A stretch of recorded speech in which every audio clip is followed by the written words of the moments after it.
Working and engaging with people who make life-changing contributions to the betterment of society as a whole sometimes leaves you in awe. And Scott Harris, CEO of the Beacon Foundation, is an example of this. Thank you for your time, Scott. Thanks, Charles. So what is the Beacon Foundation? Well, Charlie, the Beacon Foundation is a national not-for-profit working with over 10,000 young people across Australia, and we actually work in really tough communities in trying to get young people to successfully transition from school onto further education or into employment. How did the foundation start? Well, the foundation started here in Tasmania. An engineer, an accountant and a sociologist set up the organisation 27 years ago, and they set that up out of frustration that they saw government throwing millions of dollars into youth unemployment, and the three felt it really wasn't getting to the root of the problem. They saw in Tasmania too many young people that had an ambition to go straight onto welfare, and they actually wanted to do something about addressing that. And how does the Beacon model work? Trying to get the greater community to have a greater role in supporting young people. So we're trying to get working Australians connected in to try and inspire and motivate these young people. How do you receive your funding?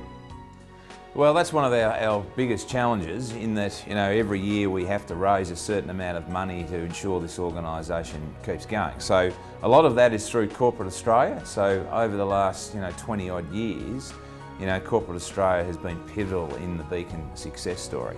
We've also, through philanthropy, so both through corporate foundations and also individuals that have been incredibly supportive of our work, and also government. So we've had, we're apolitical, but we have had funding from both sides over a number of years, both at state and federal and even local government. How can the general public help the Beacon Foundation move forward?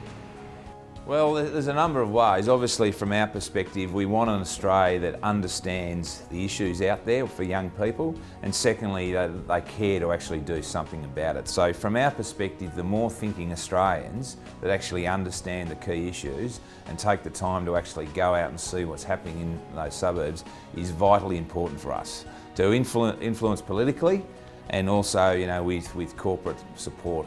After being involved with Beacon for over 15 years, what motivates you to continue in your role? What I want to see is a level playing field, because I think it's unacceptable that so many young people go to school and then go out the school gate to nothing. And especially if you look at the job opportunities that are around us, I actually want to see more young Australians take up some of those opportunities. And so for me, I basically want to see more young people have the same opportunities that were presented to me. Thank you for your time, Scott. This is an inspiring example of a Tasmanian organisation changing the face of youth unemployment nationally.